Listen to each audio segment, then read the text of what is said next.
Hello again, this is Steve for Lessons Online TV, and this is the third video on the modern Greek language. In this video, I'm going to try to show you the Greek alphabet. The Greek alphabet is the alphabet used now in Greece and Cyprus. I don't think they have any differences. Greek was actually the origin of the Cyrillic alphabet. If you know Russian, Serbian, Bulgarian, all of these languages, they usually use the Cyrillic alphabet. I think Serbian is also written with Latin. I'm not sure. So let me save time. I'm actually going to rush through all the letters, write them down. I'm going to say their names, like in the same way you call this I, okay, and not E, even though that's like usually it sounds. I'm just going to write down the letters and say their names out loud. Alpha, Vita, Gamma, Delta, Epsilon, Zeta, Eta, Theta, Iota, Kappa, Lambda, Mi, Ni, Xi, Omicron, Pi, Rho, Sigma. This is another form, I'm going to explain it later. Taf, Ypsilon, Phi, Chi, Psi,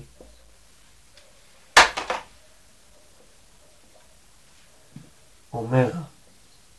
Now, this is like standard alphabet. Of course, there are a lot of variations. Sometimes it depends on how you've gotten used to it. For example, Vita can also be written like this. You might think that Zeta can be written like this. It can't. Okay, just don't do that. We're gonna understand what you mean, but if you want to write like properly the Greek alphabet, that's not what you're gonna write. Eta, this is like your N. Okay, the small one is like your N, but with a little tail. And Theta, maybe if you know maths, you know the partial derivative. And we use a variation of theta, which is actually like this. Maybe, it's not really widespread, you don't really use that. And the most common is this one, okay? Or a very straight one, like some people actually write it like this. They are all valid. You actually understand which letter it is.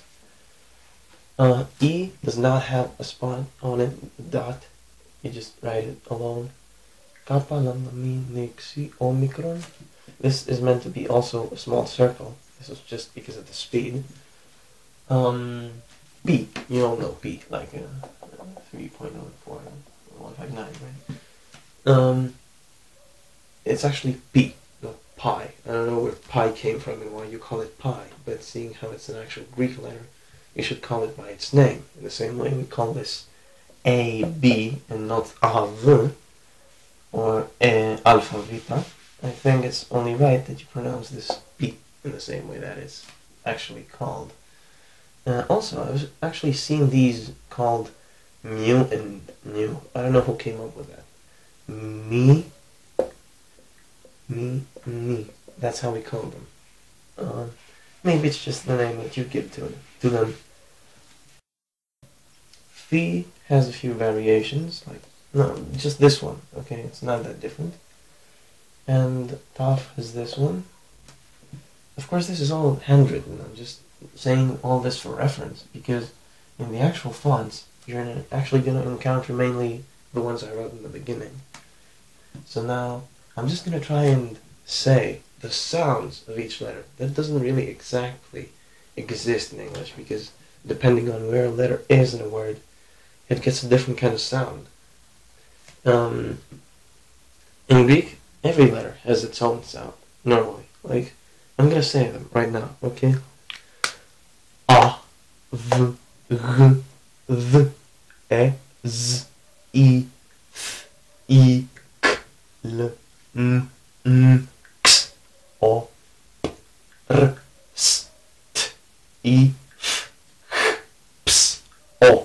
okay?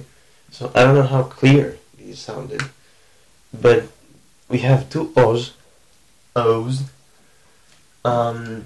these are both O, okay? And these are all E. Now, this is kind of hard, because it's not that hard to actually learn it. You have three same letters. It's not that hard, and you just memorize one and remember the rest. But when it comes to spelling, these are unbelievably different. There is a huge difference. Like, using a different letter might save your life if you're actually going to say something wrong. Write something wrong. It's not just about spelling errors. Like, if you switch a letter, maybe it gains a different meaning. There might be a similar word where you just change one of the letters and it means something really different. So you might avoid a lot of misunderstandings if you write it correctly. This is it, actually. There's not much to it. Now, the bad part that you have to get used to is this. This is actually like, we call it the final S. You only write this, which is actually your S. Like your, when I say your, I mean English S.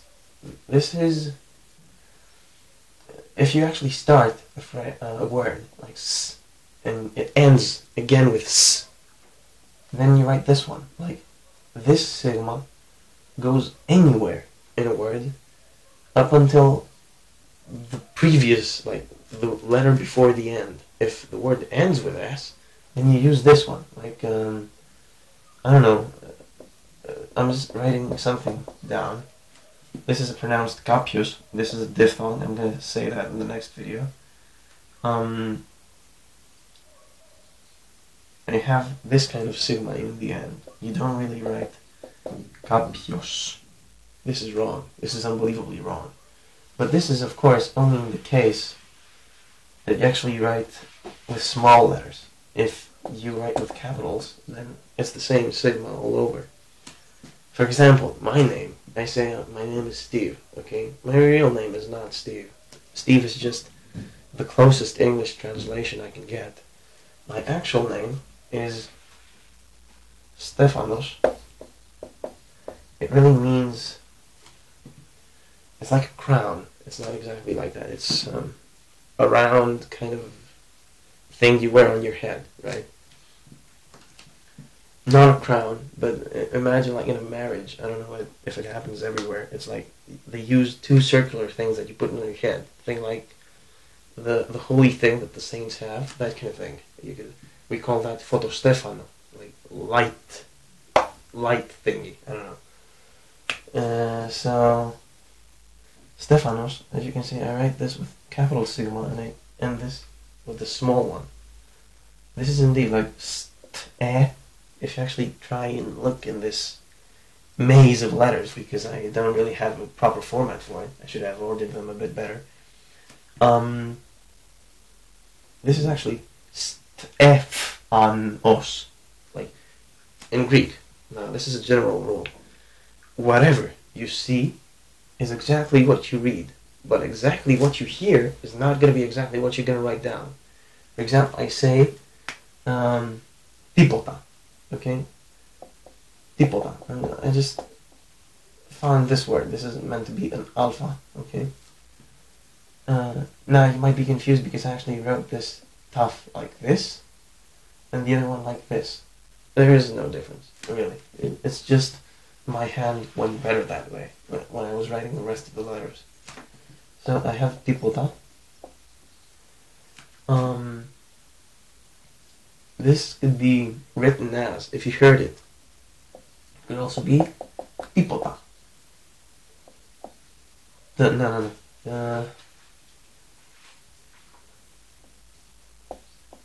Tipota. Tipota. There's a lot of tipotas you can make, but only one of them is correct. So this is the hard part of Greek, that you actually have to understand what the way it is actually written. So I'm going to write mainly, so that you get used to the written form of words instead of the pronounced one. Because this video is getting long, in the next video, because it won't fit, I'm going to describe diphthongs. That means you take two letters, put them together, and something new comes up. And these are really a core piece of the Greek alphabet, so you gotta know them. So I'll see you in the next video, which is a continuation of this one.